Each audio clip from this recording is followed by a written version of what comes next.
Good morning, everyone. Welcome to Cyber Thursday. My name is Paula McCain. I'm one of the senior business advisors here at the North Central Texas Small Business Development Center. Don't know if you realized it or not, today is National Homemade Pie Day, one of my favorites. But more importantly, today is National Startup Day. So let's all get together and celebrate that entrepreneurial spirit. The SBDC is the leading provider of assistance for small businesses. We are grant funded, and because of that, we can bring all of our services to you, as including the webinars, to you at no cost. Today's presentation is on incident response and crisis management. A quick reminder, we'll be recording this webinar, then adding it to our YouTube channel. Today's webinar is interactive, so please feel free to raise your hand if you have any questions, or send something through chat.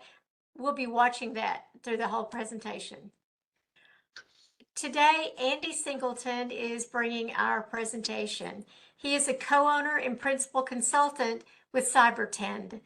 He's a very skilled cyber investigator. He is adept at forensically collecting, investigating, and presenting findings discovered through all types of sources, such as mobile devices, computers, social media, and email systems. Welcome, Andy. Thanks, Paula. Glad to be here. This will be a good talk today. All right. You ready to take the presentation? Yes? Yes. Okay. All right. I'll share.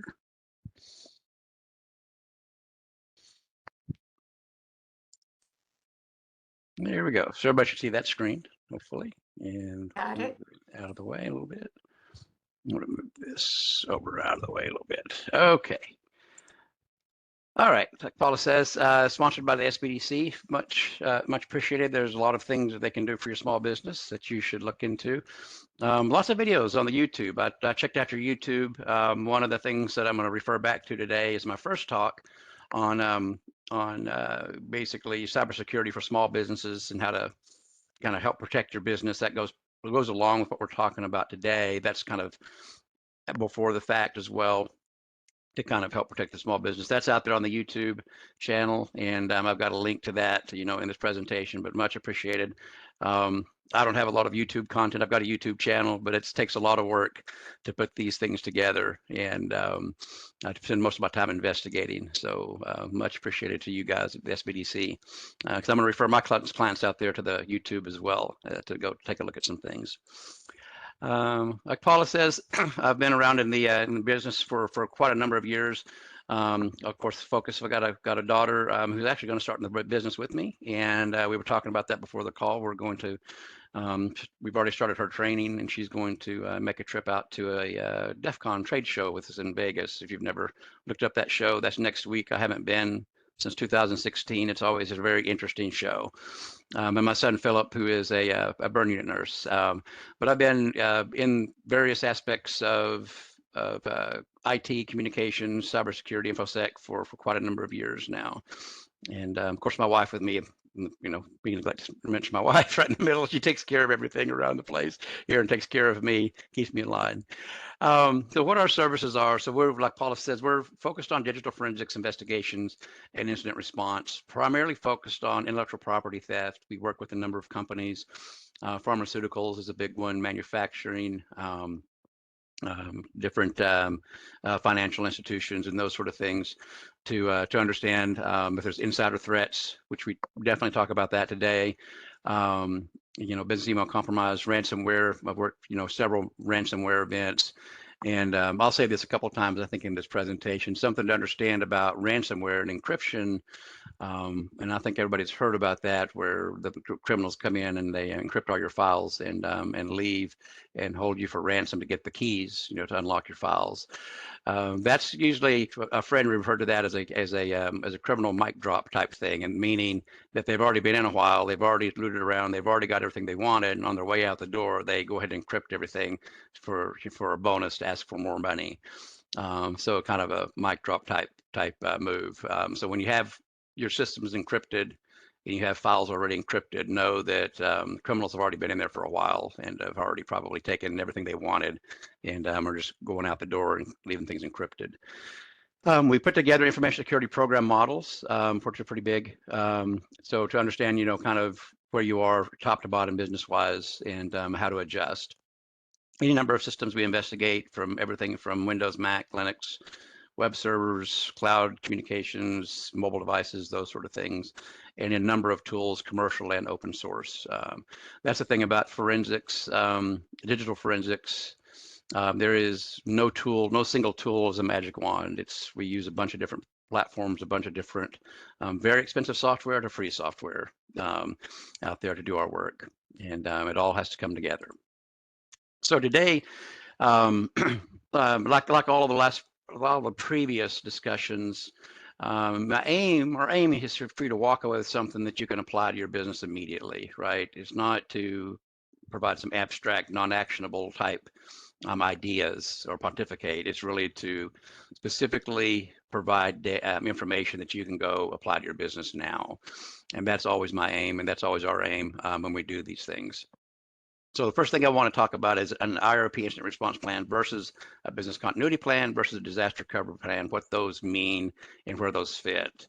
Different types of events, building an incident response plan, key roles and responsibilities, steps to take immediately after a cyber incident, and communication strategies during a crisis. That's important because you may end up having your communications, your normal email, and maybe your normal, if you use Microsoft Teams or something like that, your normal chat communications cut off.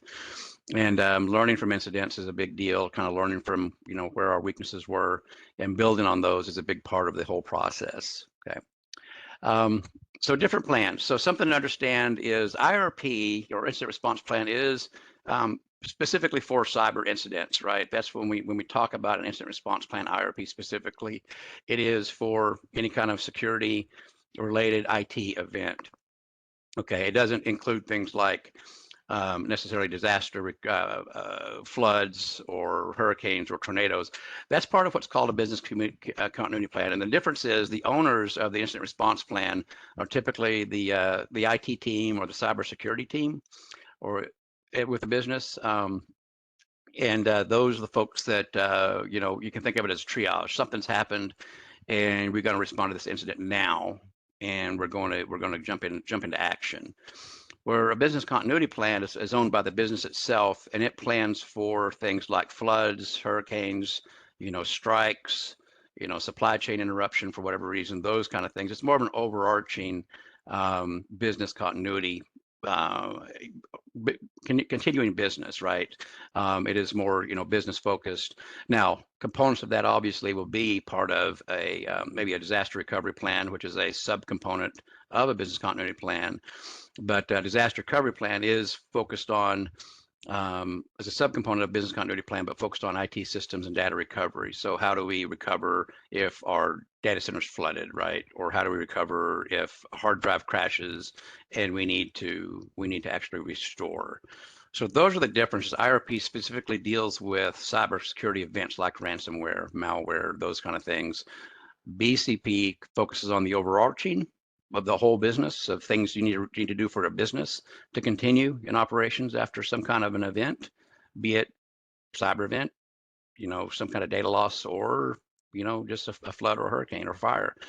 And disaster recovery plan, again, is more about how do we recover from some of these disasters and major disruptions based on the things that are a subset of business continuity plan. So those are more kind of overarching type things, where IRP is kind of a triage. We know if something's happening right now, and we've got to triage this thing and fix it right now to get to take care of the problem. So what type of events are we talking about? Ransomware attack, like I said. So just understand, if you are at a business and you get a ransom note. I've seen several of these over my career. But usually it's dropped as a text file in the root. Like, say if you got a primary domain controller, you got a network share. Just to say you got a network share. People use drive N or drive F, right? F used to be the kind of the default drive back in previous years, where people would save their data files. And you look in that drive F someday, and there's a text file that says ransom.txt, or it says, you know, in case of the name of the ransomware, sometimes the name of the ransomware, which was Akira, which I worked on recently, .txt. You open that up and it'll say something like, to get your files have been encrypted, blah, blah, blah, blah, blah. And it's usually the way it goes. Sometimes there can be pop-ups on the screen that say your stuff's encrypted. It depends on the local machine, depends on the attack. But just know, if a ransomware attack, if your files are encrypted, the criminals have already been in a while, and they've already taken everything they wanted, and they're already out the door. This is something, like I say, kind of a mic drop move, where they're out the door. They've already taken everything, and they're doing this as the last kind of type of attack. But they've already got your data. I have not investigated a ransomware event where there wasn't data already exfiltrated, and where the criminals hadn't been in for quite some time. Insider threats are big ones, and this could be, you know, on purpose. It could be just negligent. It could be errors in general. If you look at that first presentation I talked about, where the lady was using her personal email on her corporate laptop, and she got a Amazon notice of and I've seen this before, right? You get an Amazon notice of, you've got a MacBook. If you didn't buy this MacBook, please click here for support. And if you noticed on that first presentation, I got a blow by blow within 20 minutes. You know, her life was turned upside down because she made a mistake. She made an error. She clicked on something. But the thing about it was, she was on the inside of this very large company. And I talked to, you know, my chief information security officer contacted that company, and you know, I got the machine for investigation, and it was a kind of a petty theft. This person bought, when they were on this lady's machine, bought some gift cards off Amazon, this and that. But we talk about all the time, if this criminal had been more sophisticated and actually knew what company they were inside of when they did that, it could have been a whole lot worse. So insider threat doesn't have to be, you know, malicious. It could be just neglect. It could be just an error. I've accidentally clicked on something. Because typically, you know, on the inside of most folks' networks, unless you're pretty sophisticated and pretty big, you don't have a lot of protection. It's kind of like the old castle and the castle on the walls mentality. Everything's protected from the outside of the castle, but the inside, you're able to roam around however you want. The bigger companies, that's not necessarily the case too much anymore. And most of these Windows machines and Macs and everything are now pretty much locked down with their own little individual firewalls. But once you get inside, the defenses are a lot less, obviously, than you would be on the outside. So insider threat can be a pretty big deal. A data breach, and this could be things as simple as somebody targeted you and stole your mobile phone or stole your computer because you've got a lot of information on it that they may want. It could be that you've got a Google share out there, and you've got some proprietary data in it, and you've accidentally shared it in a manner that shouldn't have been shared with the public. And some of your corporate secrets have got out. Those sorts of things. Phishing attacks. Hopefully everybody here knows what those are. That was the Amazon one I referenced earlier, where the lady got an email saying, you know, her Amazon order of her MacBook Pro was on its way, and to click here for support if you don't want your MacBook. So that's a phishing attack. Those are becoming very, very sophisticated, especially with AI. Which we talked about last week was a good session. An employee actually getting a job with using AI as a deep fake was pretty extreme case of it. But that went against a company called KnowBe4, which is a phishing company that actually does phishing against companies as a business to help them train. But phishing attacks are a lot of the ways that folks get in, and we'll talk a bit more about how to help your small business with those in a moment. And malware infection, right? This is a typical what happens whenever you go to a website with very little protection on your endpoint, or somewhere like that, or you've got macros turned on, or you got, you know, whatever the case may be, and you get some kind of malware infection across your machine. But don't be about it like Dilbert. You know, plan for this. You need to not, you know, remember something's going to happen. These cyber attacks are so prolific now that you need to have some kind of plan. And a lot of that planning has become awareness. It's like the saying, You wouldn't dump yourself out in some unknown, really bad part of town without some kind of protection if you were in an unknown area and without some situational awareness. And so situational awareness or awareness of your surroundings, especially in your business that have to do with your business income, is important. And there's a lot of tools out there, a lot of things that are available that I'm going to talk about that you can probably make use of right now that are free, depending on the case of your business. Okay. So cyber guidance for small business, and this is what we always say in the incident response world, right, is always ensure the safety of employees and customers. That's always number one.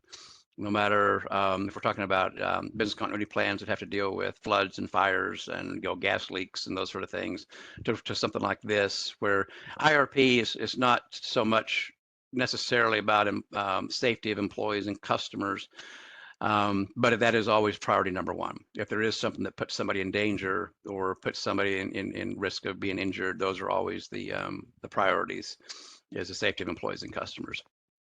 The second thing I always talk to companies about is no matter what the event, you got to make sure your employees continue to get paid and that your customers continue to receive products.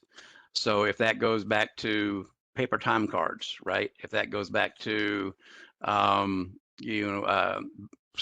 billing slips or those kind of things, so you go back to the old days of manual, you've got to have a way that no matter what, because if you stop paying your employees, guess what? You're going to be out of business quick. And if your customers, if both things happen, no products going out to your customers, you're completely shut down and your employees aren't getting paid, it's not long before, a small business, you're out of business. So those are the top three things I always say, as a guidance for you, is safety, make sure employees are paid, make sure your customers receive products no matter what. And so that's what you got to figure out, is the no matter what. So whatever system you're using, whatever IT platforms you're using, you've got to figure out no matter what, if this system's not available, how do I keep paying? How do I keep my employees from walking off the job? Those sort of things. So there's a ton of different frameworks for IRP, for incident response plans. There's a bunch of them out there. I happen to be part of ISACA, Information Security Systems Audit and Control Association. Been part of this organization and a certified information security systems auditor. I think in 2018 is when I got it, somewhere around in there, but I've been for quite a few years. So we're going to use this framework is what I'm saying, because that's where I'm certified in. But there's NIST, they go into, you can go as deep as you want. The smaller the business, you may not need to go too deep, but you still need to have some kind of plan. And here's what it kind of the ISACA or my CISA kind of trained me on, and what we work towards. And this is it's a response planning and life cycle, really. It's preparation number one. Incidents occurs, be able to detect, and without taking that red box out, it's preparation, detection, identification, containment, eradication, recovery, and then post-incident, lessons learned and that sort of thing. And it always goes in this path. So it's not a complex secret type thing. It's not a hard thing to do. But you just want to kind of bucketize. It's kind of like that old saying, you don't want to eat the whole elephant at once. This is a pretty big topic for your business. So just take chunks of the elephant, take bites of it. And you take those bites by putting things in each one of these buckets. And then this is how you do it. And first we'll talk about preparation, and I'm happy to stop and talk about any of these as we go. So this is a typical for a probably small to medium business, is you've got an incident manager, and this is typically going to be somebody in security, right? IT security that coordinates the overall, because this is a security issue. You've got a tech manager that's typically probably in the IT group or maybe in the security group. And then you got the communications manager that may be part of the business, like your CFO or your CIO, or somebody that's that maybe has had a dotted line to the IT group. But the whole incident response plan is the owners of it. Typically, the business owners of it are the IT/information security groups. So you kind of have those three individuals. It could be the same individual for all three if you're very small. And but it's just understanding, what about, somebody's got to lead the response team and coordinate the overall response. There can't be a bunch of folks running around with their hair on fire and saying nobody knows what to do. So it's got to be, somebody's in charge, right? Somebody's got to say, okay, I'm leading the charge here. Who do I contact for technology issues? Okay, we've got a firewall issue. We've got we've got some drive encrypted. Okay, Sally, who is in charge of the IT technical department, how do we manage this? So somebody's responsible for that. And then, Sally, what's happened? And, in the beginning, when you're triaging, you may not know what's happened. The system's down. So somebody's got to filter that communications back to the manager. So these three roles kind of work in conjunction to make sure everybody's communicated with, things are getting taken care of rapidly, and we're not running around here not understanding what to do or who to talk to. Those are three critical kind of divisions of labor that you, or I guess roles is the best way to put it, that you want to have in preparation for an IRP, in a response plan. And part of this right here, and part of the preparation, is identifying the procedures and the tools necessary, resources for incident detection analysis. So you got to be able to understand your surroundings, be aware of your surroundings. And at the end of this presentation, I'll show you some stuff that's in Google Workplace that I think most, even small businesses have, that you're able to look at a lot of these tools and see, some activities. And you're able to set up alerts and stuff, even as a one-person or two-person business. You can use some of these tools and resources. But as you're bigger and bigger, 10 or 15-person company, then you'll probably have some kind of IT consultant or IT staff, and you need to ask them, questions and make sure that they're aware, right? If something pops up like malware, or you get a bunch of phishing, and like I say, I talk about that in a little bit too. But in a phishing attack, there's a big difference between the casual one employee's got a phishing attack or a phishing email coming in. It's a whole different story if you've got like a 20-person or 30-person business and everybody in that company's got the same phishing type email. IT, there needs to be some process to report that, right, and detect it. So typically those kind of things, there's a spam button or a report spam or report phishing, and that goes to your IT department, or should go to somebody. And probably everybody here has worked in a company where you've got that button where if you get a phish, you can push a button that says this is believed to be attempted phish, and that usually goes back to an IT. But simple things like that need to be put in place, because that's a lot of times the way that starts is with a phishing attack. But IDS, intrusion detection system, and intrusion prevention systems, most firewalls have these.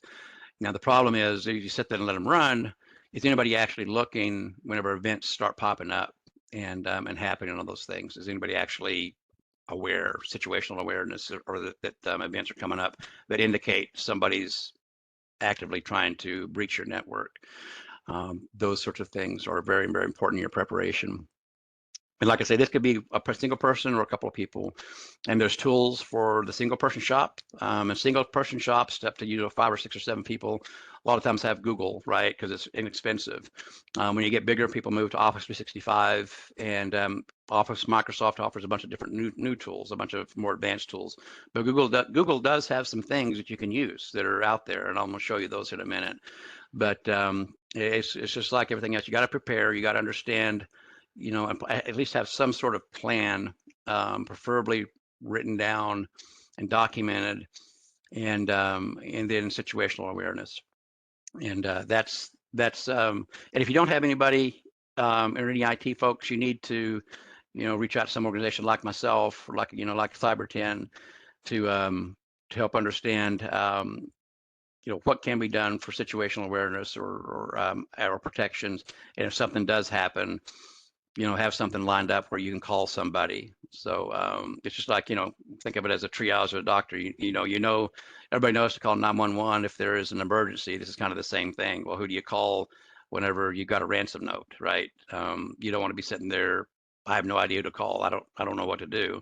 It's those kind of things, and that's big part of this preparation. Okay. Detection identification. Okay. So you need to work on ways to detect, and you can do some tests. There's some free phishing, and AI is your friend in this kind of a thing. Like we talked about last week, AI. If you go out there and communicate with her and just say, hey, I want to do a targeted phishing campaign against my business, and see if anybody reports it or see if it's actually successful. You'll get recommendations. There's companies out there that do it professionally, and if you're a little bit more tech savvy, there's ways you can do it on your own from the outside for no cost to your own business. And I would say here, AI has been a boon. I mean, it should be a boon to your small business to help you out with a lot of things, and kind of can be part of your IT, right-hand person. In my case, it's right-hand Susan. If you watch the video, you watched my video last week or watched what was said in the presentation.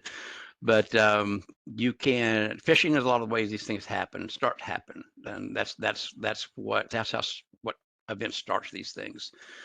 And so it's pretty easy to do a phishing campaign yourself to test your employees. And if you're willing to do a tiny bit of work, a tiny bit of research, you can do it for free. But you can always contract with somebody. They're not inexpensive. They're not expensive. They're not expensive. I was going to say inexpensive. They're not expensive to do a small little test against your business to see if people fall for it. And then you kind of do go back to my very first video on protecting yourself and individuals and small businesses, and things you need to do to bolster your security individually and for your business. But you want to see if anybody kind of falls for the phishing. It's a good test to see if you're ready. Look for methods of monitoring and alerting for critical IT infrastructure. So if you use Salesforce, if you use Google Mail, or if you use Google Sheets or Google Documents, there are all kinds of ways built into Google Workplace now where you can, send events to yourself if you're the admin, or I'm not sure if they have dashboards or that sort of thing in Google Workplace, but I know they've got all kinds of logs. And this is available to you, from a single person all the way up.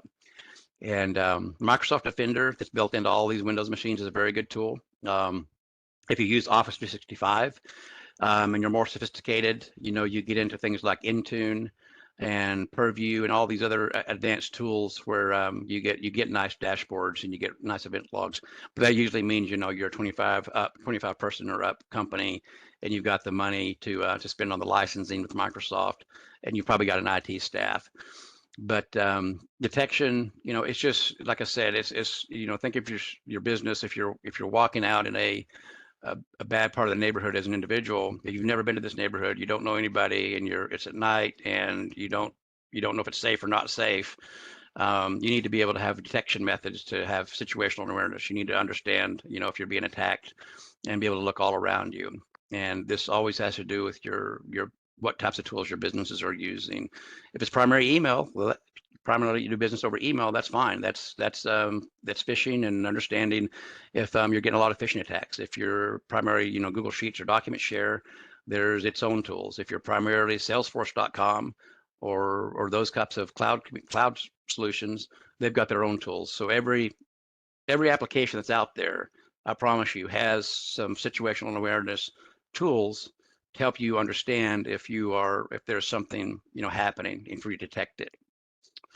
And logging is very important. So all of my forensics investigations, all these machines, whether you know it or not, all these Windows machines, all the MacBooks and everything else, they have extensive logging. Most people don't look at them though. But when I do an incident investigation, there's very extensive logging on every one of the machines we're working on. I look at those. So if you're small enough that you don't have the staff, or you need to outsource something, that's definitely something I can help with.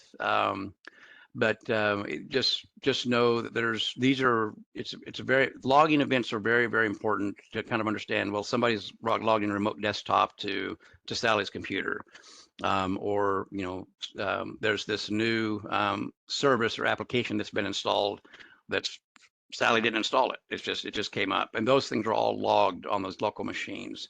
And depending on your environment, big or small, you may have some of the more sophisticated logging capabilities. But one of the big ransomware events I worked here recently, nobody was really watching those events, and it was just as simple as there was a line going straight of the events were normal. Then all of a sudden they went up like a curve like this, and you wouldn't even have to be looking at the events themselves. You could just say, okay, well, trend the events and let me know if there's a spike in a bunch of events, which did indicate there was an ongoing attack. And just something as simple as that, just show me if this if there's an increased number, it went from 1,000 vents a day to say 20,000 all of a sudden in one day, then to 30,000, then 100,000. And these machines do have extensive logging. So, and it's not super difficult to set up something to kind of watch that, but you got to know kind of the things to watch, and IT folks can help you out with that, or a company like mine. Situational awareness is what this one's about. So really a big part of it. If you can detect and identify before the thing happens, that's much better than doing this next thing, and that's containment. So so understanding how something's happened, right? So we're at the point now where there has been an event. How do we contain this? And a lot of times this is, if let's say you don't have multi-factor turned on, so all your employees just log in with a username and password. They don't use a text message, right, to come back to their phone, or they don't use some kind of authentication app. They just log in with username and password. Or you're going to want to probably disable those accounts either through your Google Workspace or Office 365, wherever that may be, or your primary domain controller. You're going to want to force everybody to change their passwords, and then if you can determine pretty quickly, and Google and Office both offer this to show who's logged in and from where and what time, you can usually tell pretty quick, whose compromised account it is by looking at the admin portal within Google Workspace or Office 365 admin portal. But containment's all about, there's an ongoing breach, there's something going on right now, there's machines being locked up, there's people getting kicked out of the network. How do we stop the bleeding? And it may be turn all the machines off. I mean, that could be true. It could be, one of the first things I would do is reset kick everybody out. So anybody that's logged in, say to Google Workspace or to Office 365, pick everybody out of the system 100% right now, and then force a password reset before they can log back in. That would be one strategy. But there's other methods of getting into one besides using a username and login and password. But that would be one strategy to very quickly, I don't know what's going on, let's just kick everybody out of the network 100%, kick them out.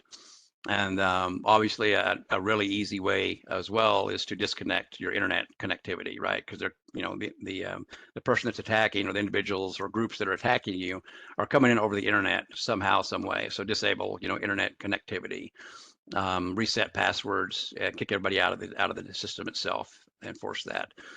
Those would be a couple of quick things that you could document the steps that you could take place. So it would be as simple as documenting, if an event's ongoing or if things happen. Step one, disconnect internet connectivity from our little business. Step two, kick everybody out of the network, Google Workspace that's already logged in. Step three, force password resets, and that may contain it there, possibly, depending on where you are. But have a plan. Where is my Wi-Fi router? Where is the internet coming in from? Cox Communications or from Frontier or whoever you have. What do I got to do to disconnect it? What cable do I actually have to pull, or box do I have to turn off?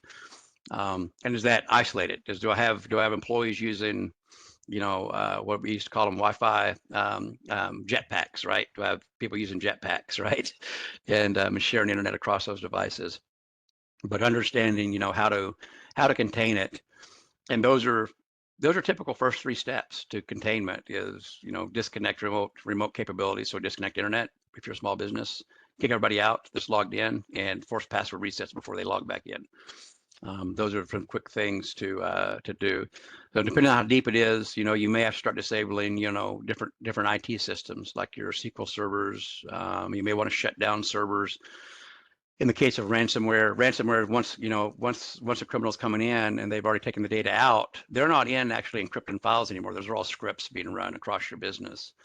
And so to stop the bleeding of a ransomware, encryption taking place across your entire business, that is absolutely turning the machines off and disabling systems. And start with your most critical systems, of course. Your SQL server and your accounting server that you've got running in the back. With QuickBooks, possibly, is a lot more important that it doesn't get encrypted over, Sally's machine sitting at the front desk. So part of that, going back to preparation, is identifying those systems and the detection methods and those kind of things. But when you're in containment, it is how do I protect the most critical assets of my business? And part of that is that planning. You got to understand what those assets are. And like I say, if I was writing one now for a very small business, I would do that very thing. Okay, I'm not technical, so how do I unplug the internet? How do I kick everybody out? How do I reset everybody so they have to force a password reset? If things are being encrypted and they're trying to get to my QuickBooks server that I got in the back, how do I go shut that thing down gracefully so it doesn't corrupt anything that's going on in the QuickBooks? Those sort of things. So those could be quick, easy steps. Part of your planning, and those could go into your run books, what we call run books for containment when things happen. And run books I don't have in here too much because I didn't want to get overly crazy for small businesses. But when I say run book, it is, how to respond, just a standard procedure. If there is a massive phishing attack against the business, how do we respond? Or if there's a malware outbreak, what are the steps we take? And a lot of these steps may be the same, like disconnect the internet, reset password, depending on how severe it is. If there's an encryption event, if there is a data breach, a known data breach, and how do we, what run books do we have? And it could be just a few for you. What steps, 1, 2, 3, 4, do we take to help contain and stop this from happening? And that's what a run book is. I don't have it listed here, but that's what those are. Eradication and recovery. So a big piece here. So once you've contained it and you're not spreading anymore, you can catch your breath. And obviously you need to get systems back online, but you really need to identify the root cause. And that's a lot of times where forensics analyst like myself or like our company comes in. So we can come in and tell you, where it came from, how it came in, when it came in, what tools were leveraged, what data was taken. Those are all part of it with a timeline. So we have a nice timeline of events that have happened. If you look at, back, I think a couple of presentations ago, my day in the life of a forensics investigator, that's kind of what we follow. And a lot of times when I come in is in this mode right here. So if you think of the previous one, right here, containment, you're in triage. It's like you call you're in ambulance mode. Somebody has had a heart attack and land on the floor. How do we fix this? That's you as a small business, and your employees that are immediately there need to understand how do we triage this quickly? How do we stop this from becoming much bigger than what it is? How do we save this person who's having a heart attack? Save this company, and what are the steps we need to take to save this? So, and that's containment. You're not going to get an outside. You're not going to call me and say things are out of control. We don't know what to do. Help contain this. I'm not an ambulance service, and nobody really, unless you're a very, very large company, which nobody I'm talking to on this call is, you may have people come in and help you with containment. But for small businesses, you need to. That's your triage. That's your person laying on the floor needs a defibrillator. Since your business is that on the floor needs a defibrillator, you're not going to call somebody from the outside. You got to take care of the problem now. Then you call in somebody like us, like me, it's like CyberTend, and we've contained it. We're going to start recovery. We need to get systems back up online. Those are the things that I help you with, and identify the root cause, do the timeline, help you understand which accounts were breached. That was a big part of it. I had like 11 breached accounts on my last one that I worked, that I showed to the company. There were 11 different accounts that were administrators that were leveraged against the business. Most of these are reinstall, reimage Windows, for example. Now, another thing I did not put in here, but it's a good tidbit of information. If you are a small business and most of your work is done with like Salesforce or Cloud Compute or Google Sheets or Google Share, I would highly recommend getting your employees Chromebooks. And this is also from the federal government. So Chromebooks, iPads are really, really, really hardened against these types of attacks. Windows is very susceptible, and the reason is obvious. It's not that these things are impenetrable, but Windows is about, I think, 85 or 90% of the market out there. So the criminals, when they're developing, malware, developing attacks against systems, they're developing against what's the most common ones. And Windows has been around a long time, and it's open by nature, right? It's been where you can install applications externally, where you can put in your own apps, where you can write your own scripts. where Chromebooks haven't been around a long time, and the applications were written for Chromebooks, very, very hardened from the get-go. Now, you can't run Word on a Chromebook, you can't run Excel on a Chromebook, but you can use Google Sheets, you can use Google Docs. The same with iPads. You can, if, like I say, if you're not using a lot of stuff on your local machine, right? You're not using Word, Excel, Visio, QuickBooks on your local machine. If those are coming off of the network somewhere or coming off a cloud resource, if I was a small business, I would use Chromebooks, 100%. If I was especially a small business, because those are very, very hardened, and you can't really install soft applications on a Chromebook. If you are a Windows shop, I wouldn't even bother. If these are end user machines and user computers, I wouldn't even bother trying to figure out, if the malware may be on there or maybe not, if it's spread, if we're in a recovery mode. And we've already figured out the root cause, for example, and I'm talking about like in a ransomware event. So this machine was indeed encrypted. We know how the encryption came in, but rather than trying to figure out how to clean the encryption on, how to fix the current install of Windows, just re-image it. And these machines all come with a restore from factory, right? They all do now. So your Dell, your HP, your Lenovo laptop, they always have they have that boot up option where you can select to recover Windows back to factory default, reset to factory default. If you're a small business, that's what I would do. Bigger businesses have what they call a golden image. They have a Windows that's been generated that's the same for everybody. And it has certain apps and things installed, and they would just do what's called re-image the machine. And so that's kind of my coaching whenever we're in a recovery mode is, you say you've got 100 users, 100 machines out there that are encrypted, and these are all users on their desktops. And we know the encryption, we know the issue came from the network. We've already identified it. We don't need to go investigate each one of the machines. It's going to be a whole lot simpler just to reinstall factory default, re-image that computer, just reinstall Windows new, because you may have remnants of the malware or viruses or whatever on that machine that you can't get rid of. When you reinstall it, you won't. But like I say, I would take a hard look if I was a small business, a 2 or 3 or 4 man operation, and you're using Google Workspace, and your applications are all either Google or Salesforce or QuickBooks Online or those kind of things. I would take a close look at using Chromebooks. They're inexpensive. They're almost impossible to hack themselves or to have malware on themselves. And it is a recommendation from CISA, which is an FBI type bureau offshoot. And I think their comment was obviously 90%, most of the things that happen are against Windows systems. They see very few against Chromebooks and iPads. And it's because of a lot of reasons, right? They're hardened, but there's not very many of them, but they're also hardened.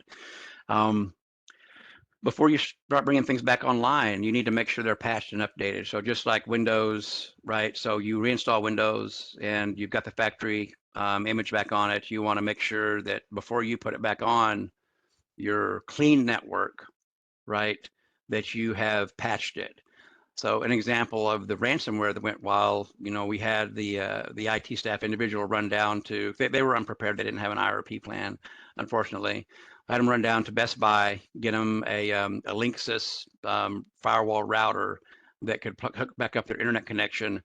And that was for a kind of a staging area, and then a second area for the clean network. So you have an area that you got your dirty network, where things have happened, that's shut down, that's being kind of in recovery mode. You need to have an area where you can bring machines up that are re-imaged, but not on your clean network yet, re-imaged and patched, and make sure they're 100% updated, make sure they're behaving right. There's tools to do that I provided this last company I worked with. And then you can move them back onto your clean network. And the Best Buy thing with the little firewall, the little Wi-Fi access point and firewall, was to get them by until they could get some, business class type firewalls in place. But those are a few things that you need to do for sure. Don't start the whole process over. In other words, don't bring a machine on that you're not sure is clean and ready, hasn't, had the operating system reinstalled and patched. Put that onto your clean network, and then all of a sudden, all the work you did is just wiped out because that wasn't clean after all. So that's why the 3 different networks. You've got your old that's dead. You got your kind of intermediary where your patching systems, you're making sure Windows installed and patched. And then you got, okay, this thing is clean, where now we're putting machines back on the clean network. Those are kind of the 3 areas that I look at when we do this type of thing. And if you didn't do it in the first step during containment, force all users to reset passwords and implement multi-factor authentication if not in place. So part of this recovery is multi-factor is a really, really big deal. It's number 1 on every list, on every government site, on the Australian 8. I'm going to talk about in a moment towards the end of this. On my discussions, one of the number 1 things that you could do as a business is implement multi-factor, because your password is definitely compromised. It's been compromised somewhere, some way. And since we all use cloud environments nowadays, most of them have multi-factor built in, but a lot of them don't. You can see in Google Workplace, when I get to that, when I get to there here in a minute, and show you some of the settings of Google Workspace, you don't by default have to have multi-factor turned on, but you need to. And the way I put it is this: I know it's a pain in the rear end, pain in the butt. And I know people don't like, I want to put my username and password in, I want to put my email and I want to put my password in, and just put me into the application.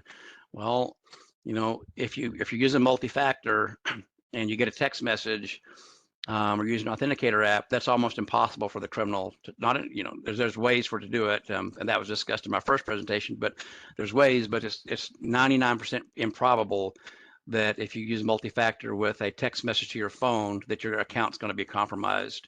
Right, because the criminals aren't going to have that text, that 6-digit number that's just been sent to your text, your inbox. Now, all banks, I think, do this by default, no matter what. If you try to go log into Chase or Wells Fargo or any other bank, whether you wanted to or not, they've already implemented multi-factor, and there's a reason for that, right? Because everybody knows, your password's been compromised. Don't kid yourself. You can go out to have I been pawned, like I talked about in the very first presentation, and put in your email address. You'll see your password has been compromised out there. And I know a lot of you have your password written on sticky notes sticking to your monitor or in a little book sitting beside your desk, which is awful. But use 1Password. But I know you do, and so your password's been compromised. But multi-factor has not been compromised. Okay, so that's part of recovery. That's a real big part of recovery here. Any questions so far? I want to make sure we pause enough to see if we've got anybody that want to. If you have a question, just go ahead and unmute yourself or put it in chat. Either one is going to be perfectly fine. I just want to mention something that happened to me. I got an email on my company email that told me that I needed to I had to reset my password, and right away, and to use the link below. No. Well, I knew, number 1, I knew that wasn't going to work. Then I looked at the time that it was sent. It was sent at 12:30 a.m. on Sunday morning. I went, no. That's a good catch. IT group, they're at home asleep. So no, they are very good at that. I didn't touch it. I just waited until Monday and sent it over to them and let them handle it. But there are so many different ways you can tell if it's a really a phishing attempt versus IT telling you to reset your passcode. So. Yep. And IT typically won't send you a link necessarily, right? So, but yeah, so this is, like I said, I wanted to just show this back because we're about to get into the reflection part, the post incident, and reflect on how we could have done better. What do we do? But this is not a hard. Doing an IRP is one of the best things you can do for your business. So you're not this Dilbert doing help, right? And this is just a triage. This is what we're talking about here. We're doing triage. We're doing how do we how do we fix the problems going on right now? And it's just 6 steps, right? It really is not difficult. And this is something most all your businesses you can do, on your own. And there's lots of them out there. I would use AI as a tool. You can certainly contract with somebody like me to help put something together quick but I'm giving it to you for free with SBDC today. I'm telling you exactly what to do. And it's not it's IRP for most of the businesses out there, to say 100 employees or less. You should follow the exact same things I'm talking about. It is disconnect your internet, reset your passwords, kick everybody out, implement multi-factor. There you're contained, those 4 steps. That's what I would put in a document for you. And then identify root cause and those sort of things. So you get to post incident. So here's where we reflect, right? So, and I really want to emphasize, this doesn't have to be an overwhelming type thing. If you go look at NIST framework, you go look at the ISO 27001 framework, those apply to, it's a cookie cutter. They apply to all business, but it really doesn't apply to, if you use, your bread and butter is Google Sheets, QuickBooks Online or Salesforce. It doesn't, there's too many things. It's overwhelming. So break it down. Do your incident response plan like this. Have it lightly documented. It's very simple. You don't need to retain somebody like myself, although I'll be happy to come consult in bill time. But right now through the SBDC, you're getting it for free. And I'm just kind of talking through it. You can write a simple document like that and understand if you're all dispersed, we're going to talk about that next week, is remote work and how you handle and you use the tools to disconnect. You can disconnect remote employees too, right? You can disconnect, their activity and kick them out of your Google workplace environment or your Office 365. And definitely we'll talk a little bit about that next week. But post incident. So here's where we talk about it. Most of the time with post incident is okay. So we know this came in via the firewall or a phishing attack. Why didn't we have this employee reporting these? Or why didn't we have the training in place? Or why didn't we have situational awareness, right, for events and alerts, right? All of these things are fairly simple to implement. They do take time. I'm not saying it's trivial to go, set up a dashboard, which I like dashboards. I like to have a separate monitor. I've got, at my house out here, my home office, one of my favorite dashboards actually I keep up is a video surveillance system on the property. I live on a pretty big property and I keep it up on the wall. But I've also got dashboards that I don't keep active. I need to, that show events and alerts with my small businesses. And it's just, it took me a little bit of time, but you can set that up and, put it on a screen. Screens are cheap nowadays, right? These computer screens are super cheap, and just put it on a wall. And, like I say, this is one company, if they would have just been trending very simple, events, events today are 1, 1, 1, 1, 1, then all of a sudden we got 10, 20, 1,000, 10,000, 100,000, it goes up like a hockey stick. Well, that could have been pretty simple to put up on a screen, especially that size of company, and not even looking at events, just looking at normal behavior, right? It's normalization of behavior, situational awareness. So post-incident, a big part of it is and when I go into forensics, is a detailed timeline of events, right? It is things like it could be. In some cases, I've seen folks say, okay, I don't like multi-factor. And this usually comes from the C-levels, unfortunately, because they get annoyed by it. So in an incident I worked a while back, really, was where a C-level individual went to IT and said, this is inconvenient for employees. Let's turn off multi-factor to get to our Salesforce. And let's, it's a pain in the butt. A lot of times people forget their passwords. Let's disable. What they had set up was if you failed login and password 3 times, then it would lock you out for an hour from your Office 365. Well, that was inconvenient too for some employees, so that was disabled. So unfortunately, they had no multi-factor and then unlimited number of login attempts, right? So somebody could just sit there and what's called brute force, just keep hacking away. And that's exactly what happened. But it came from a C-level person that told the IT, this is inconvenient for the employees. They're griping about having to put in a pass. They're griping about having to get a text message on their personal phone, and they want us to pay for their personal phones now, and blah blah blah. I've heard that story before. Well, if you're going to make me do multi-factor, now you got to pay for my phone. Well, really? I mean, you're already getting that from your bank, and you're already getting multi-factor. It's a text message. They don't cost anything. But that was the complaint that I heard before is, well, I'm on a multi-factor, going to start paying for my phone. And I guess there could be some legitimate reasons, but I don't think anymore. I mean, the text messages aren't charged. I mean, they're not no really charged for text messages. But then, the failed login attempts, that just baffled me. It was like, okay, so Sally put their password in 3 times and now she's got to wait an hour before she logs in. Well, that's inconvenient. Really? So they turned that off too. So it was a disaster. So that's where analysis and lessons learned. So what did we learn from this? Well, what were the root causes? What were the contributing factors? What led up to it? Was there a diminish in security protocols that were set up? They were taken away. And if you're an IT here, if anybody's listening on IT and some C-level comes to you like that, that needs to be well documented and reported to your leadership or reported through your chain that this has been requested, this is the change I'm making, and this is why. Because unfortunately, I think in a situation that I dealt with, a while back, that there was a CYA mode, and I think the IT employee came in on the bad end of the stick on that one. So just, unfortunately be aware, those kind of things happen. Well, I didn't say specifically to turn that off, or I didn't say specifically to do that, but okay.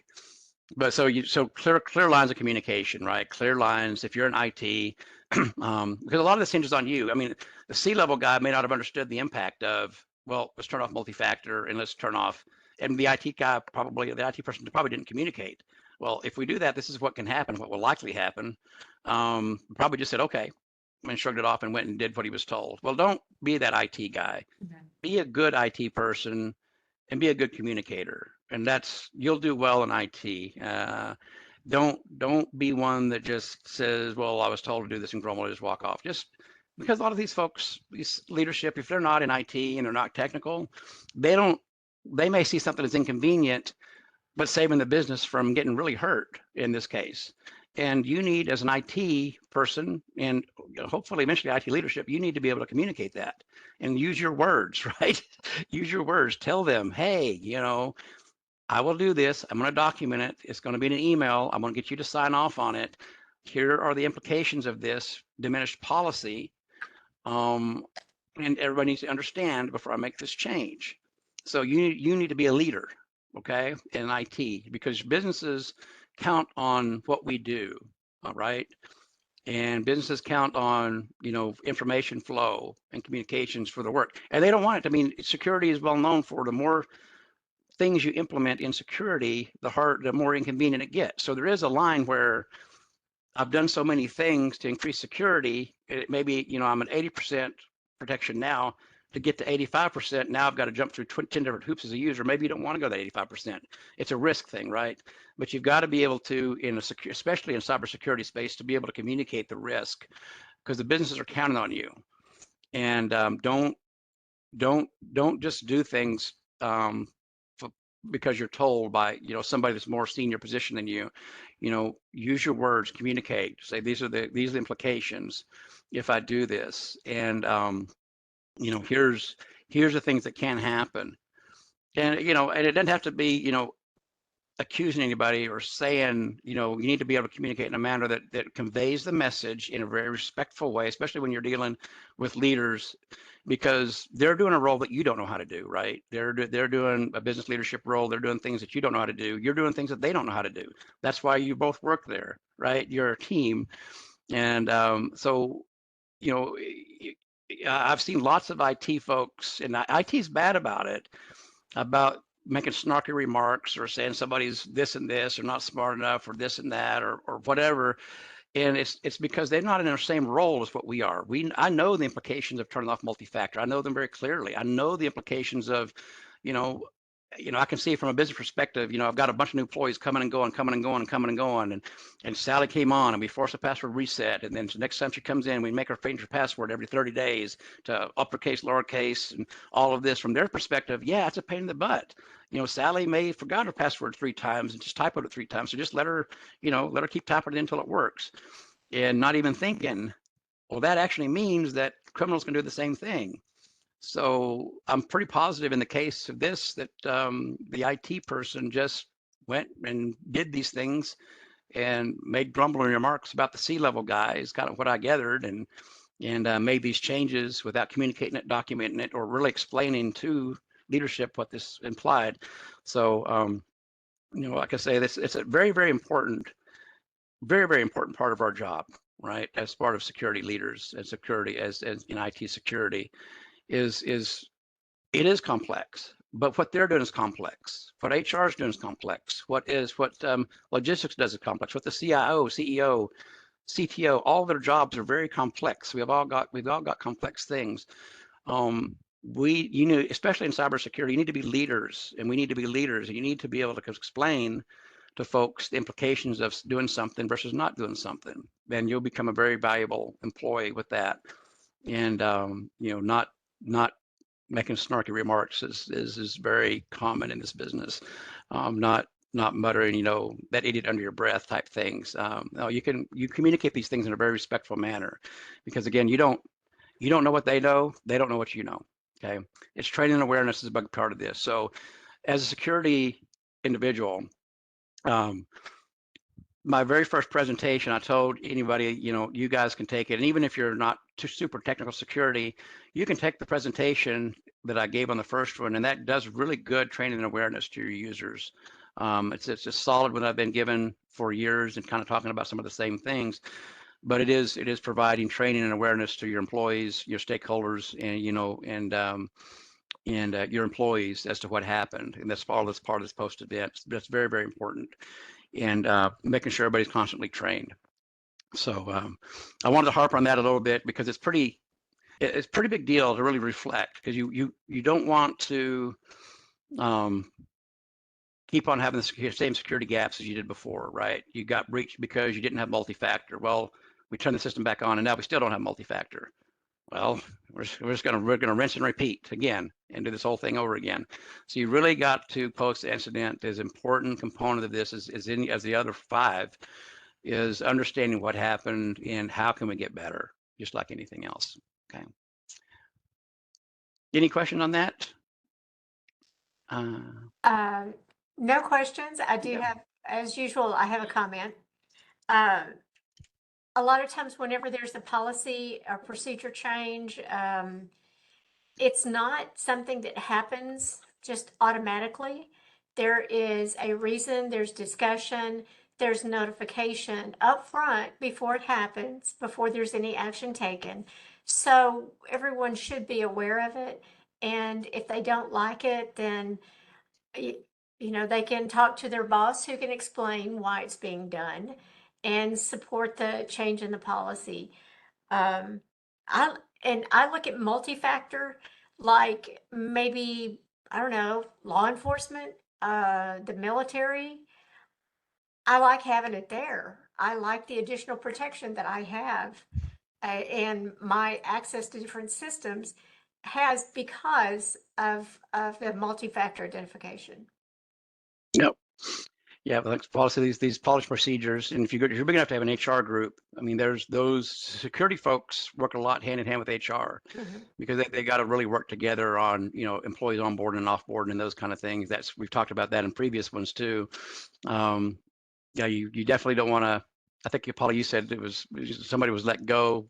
They were locked out of the machine before they even came and talked to HR. Right. So all these things, these are all part of IT leadership and security leadership, but post-incident reflection and those sort of things. And these policy and procedures, like Paula says, are in place for a reason. And they're not typically flippant, especially in a medium-sized business. They're not just made up for some reason to inconvenience you. These are well thought out, and there's a reason for it. And the risks are calculated by typically HR and the folks at probably the C-level office suites to understand what are the business risks if we don't put this policy in place. Like if we don't have an NDA in place. Most of the pharmaceuticals and places that I work with have NDAs in place with their employees, so they can't leave and take secrets with them, right? That's what it's in place for. So if you don't have an NDA in place, for example, it can be argued that there was no employee handbook or nothing in place that said that all the content, everything I created when you're with a company, it's understood typically that you're working for a company, that content and that creativeness that you did while you're working there, or they're paying you, belongs to that company, right? They're paying you, and they're paying you to do that job. But I've seen it before where there's no NDAs in place, and that employee says, "Oh, I did all these product developments, I did all this process and procedures, I did all this work here. There's nothing saying I can't take it with me," so they take it with them. So those kind of things have to be in place.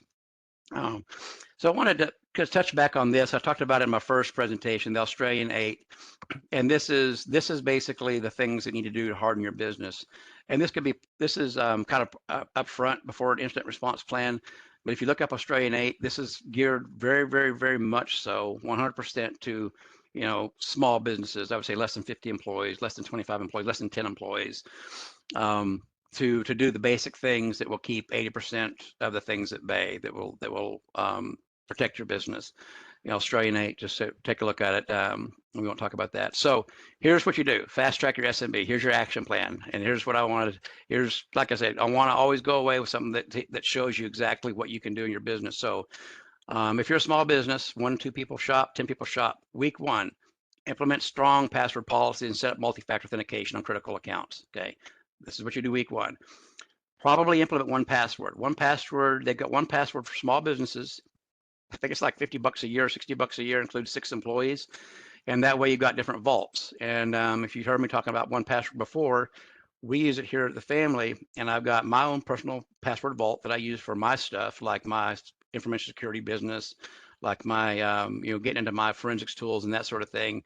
And we've got a shared vault that's me and my wife share, that is for mine and her bank. We've got the same, the banks in there, our financial, our investments. And then we've got a shared vault with us and the kids. It has Hulu, it has Netflix, and those kind of things in it. 1Password also is in place for small, and I know lots of small businesses that use it.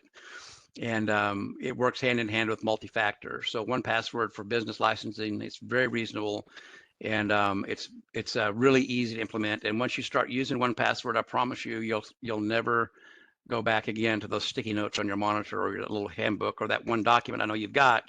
I know you got it. It has all your passwords in that document on your machine. And conduct some basic security awareness training. The first presentation I think I gave on this was about an hour and a half. Compliments free SBDC. I believe I gave it, but I believe it's very, very good security awareness training for your employees, and it's free. It's out there. It's complete and relevant to your business right now, small business. So that's week 1. Week 2, install antivirus software, enable automatic updates on all devices. So in Windows, make sure that you got 5 employees. Make sure all the Windows systems have automatic updates. Check it off the list. Make sure they've got, say, Malwarebytes. Okay, that's checked off the list.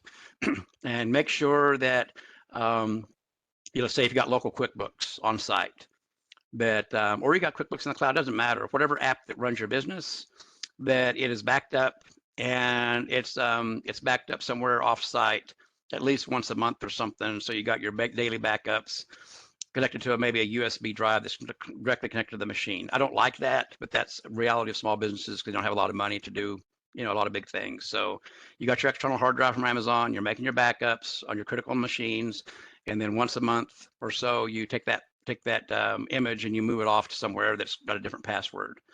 That's week 2. Okay. Week 3, make sure your Wi-Fi networks and your firewalls are properly configured. So check this off a list. Make sure that if you're using a net, is it NetScreen or Linksys or Netgear, whatever most small businesses use. Make sure that A, you know how to unplug the internet, but B, how to get on it and how to make sure it's updated.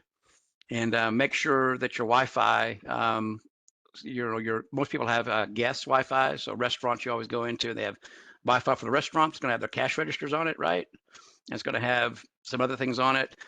If your Wi-Fi for your business is both for employees and then you have a guest Wi-Fi, as employees come and go, you're going to want to be able to think about, well, how do I either A, change that Wi-Fi access point password so that Sally, who was very angry with the business and she just left, doesn't sneak back over here in the parking lot attached to my Wi-Fi network and then start working on the inside of my network, which has happened 100%. So how do I secure that Wi-Fi so that I don't have former disgruntled employees coming in and doing things? A lot of these Wi-Fi access points now, you'll have to research what you've got, come with the ability to, it'll prompt you for a login name and password that ties back into your Google Workspace or ties back into your Office 365. So it flows right with HR policy. So I'll bring an employee on, they've got a username and login. That username and login is now used to access the Wi-Fi as well. And that employee's offboarded, that is removed. So it's all automatic. That gets a little bit more advanced stuff on the Wi-Fi access point. Most, if you're a very small business, you've got just a Wi-Fi called, My Business with a password. But just be cognizant of that on week 3 is that device that is your attachment to all your assets in your business. Is it getting security updates? Is it getting patching updates automatic? If it's, learn how to log into it. It's not hard. They're all graphical front end. There's a button in there that says automatic updates, allow automatic updates. And there's probably a setting in there to set up to authenticate off of Google Workspace or Office 365, which would be ideal, especially if you've got employees coming and going. Now, restaurants, they may just have their cash registers are fixed on it and maybe their iPads and a few other things. But you just got to think about, if I do have to fire somebody and Sally goes home, what's stopping Sally from coming back here at midnight, rolling up in the parking lot, attaching to my Wi-Fi access point and unleashing, revenge on my company because I'm being lackadaisical on, the way I manage my Wi-Fi access points. So that's week 3. And then week 3 is also develop a simple incident response plan and distribute it to all employees. So just like there's just 6 steps, and there's those things that, that I talked about: disconnect internet, reset employee password, kick out all employees out of the business. Week 4, review and encrypt sensitive data. So if you've got very sensitive data, on Google Sheets is encrypted at rest, if you may not know that, and encrypted in transit both. So there's 2 different ways of encryption. There's encryption while it's transferring machine from like your machine to the cloud, to like Google Sheets and then back. That's encryption in transit. That whole, pretty much 100%, that's always encrypted. And there's encryption at rest. So, and that means the data that's sitting on a drive somewhere, is that encrypted as well? Well, on the local machine, on your PCs, on Windows, probably not, unless you turn BitLocker on. On Mac, it always is. Macs are great because they've got this insane encryption that's automatically turned on, and Chromebooks are the same way. But your sensitive data, like your Google, or not your Google, your QuickBooks. Let's say you use a QuickBooks server internally. Are your backups at rest encrypted? How are those accessed and those kind of things? And just review where your sensitive data is and understand it. And then if you want further improvements, like you do decide that you do warrant some dashboards, and you want to monitor up on the wall that shows you events over time and that sort of thing, and you don't want to take the time to do it, you can contract with folks like myself or others out there that can do those kind of basic blocking and tackling, situational awareness, can do that kind of stuff for you easy enough. But those are 4 weeks. That's 1 month to fast track your SMB action plan right there. That's 100% what I would do. From a 1-person business to a 50-person business, that would cover you, and would get you a long ways down the path. Okay. Google setting that can save you. Right here it is. So admin.google.com. If you're the administrator of your Google, 2-step authentication on. So this is, you can see right here, this is my company, my domain, and the admin center. If you're not the admin of your Google business, and I know most small companies like myself, where we've just got 6 employees, basically, we haven't graduated up to spending. I mean, this is, I think, $7 a month or $8 a month. We haven't graduated up to spending $30 or $40 a month with Microsoft. I mean, when you get bigger, that's good. Microsoft has a lot more controls, a lot more things in place that you can have visibility to, and we probably will eventually get there. But for now, we're a Google shop as well. So, but there are some really good tools in Google, Google Workspace that you pay $7 or $8 a month for per user. And this is one of them right here. This is a big one. So log in your Google admin, go to security, go to authentication, go to 2-step, and turn that sucker on. Turn it on. That'll save you. Activity reports. Here's where to find those. So if you haven't been into your Google admin portal in a long time, a lot of this stuff is new. So this is basically, I'm doing an overview. I'm doing an audit and investigation of where do my users log in from, and what time did they log in. And I've got these marked out because these were proprietary data that I didn't want to have people look, but you can see how they were authenticated. So I logged in, another employee logged in, some other employees logged in, where they came from. Is it suspicious? And this one actually is suspicious. I talked with my business partner this morning. We have a suspicious kind of login. He doesn't recall doing that. But this is all available to you in your Google activity reports. right now, and you may not even be aware of that. So if you are the owner of, companyname.com and you're a Google shop, you're not getting Google for free. None of us are anymore. So you're paying $7 or $8 per person per month to use Google Sheets and Google Documents, and you should. I'm right. That's kind of what I've said before. If you are receiving a product for free, you are the product, right? So with this, I'm happy to be paying $7 or $8 a month for every employee to have sheets and documents, and I get these other tools. This is awesome. So I can go see who I've logged in. I can force to a factor, but all of these things will help mitigate, issues. So those are two big things, a few big things you can do today to help save you. A big one, multi-factor, make sure that's on, and then look at your activity reports for your Google Shop. With that, Paula, I think that's going to wrap this up for today. I put you guys' website up, NCTC, and my YouTube link, or the YouTube link for you guys that has that, it has your channel, that has the previous recordings on it.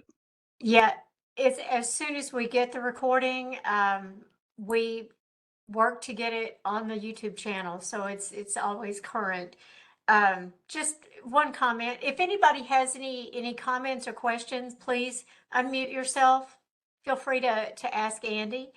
I had a Wi-Fi network one time, long time ago, don't have it anymore.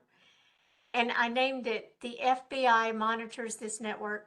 People do that all the time. I like it. Oh, it was pretty cool. Pretty Yeah. cool. Yeah.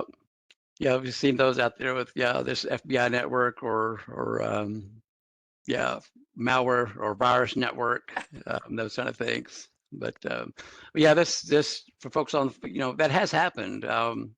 You get a disgruntled employee. I mean, they can drive to your parking lot and hook up to your Wi-Fi. Mhm. So That's the frightening part.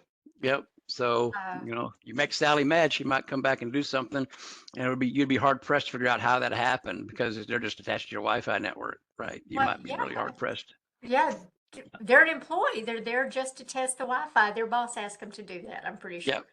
Yep. But Yep. again, if anybody has any questions, please feel free to just unmute yourself.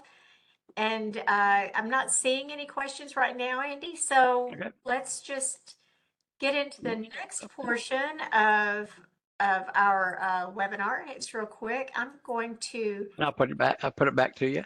Okay, cool. I'm going to share our upcoming webinars.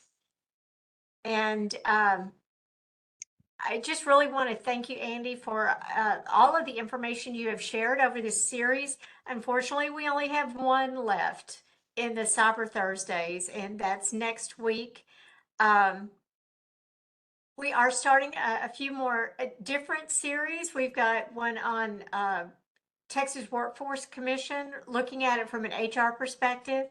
And then this month, we're starting Cash Flow Wednesdays with Mike Milan. He is a wonderful speaker and very knowledgeable about how to actually find money in your business that you didn't realize was there. So some cash flow additions.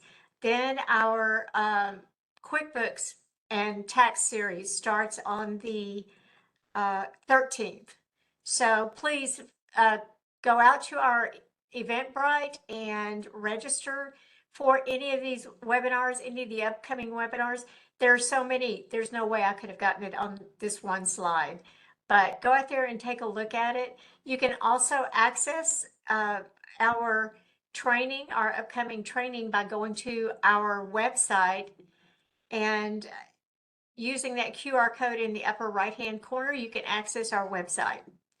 And there you can also not only register for webinars, you can get contact information, see how you can reach out and talk to us. You can schedule an appointment with an advisor, and you can get some additional resources that we keep available out there for small business owners. And today I really want to thank our benefactors. Since we are grant funded, I definitely want to recognize them, give them a shout out. Thank you to the Small Business Administration, to the state of Texas, to North Texas SBDC Regional Office in Dallas, and to our host college, North Central Texas College. If no one has any questions or wants to make a comment, I'm going to thank you all for joining today, and we look forward to seeing you next week. Thanks, everybody. Thanks, Paula. Thank Christy, you. Lori. And this will end the webinar.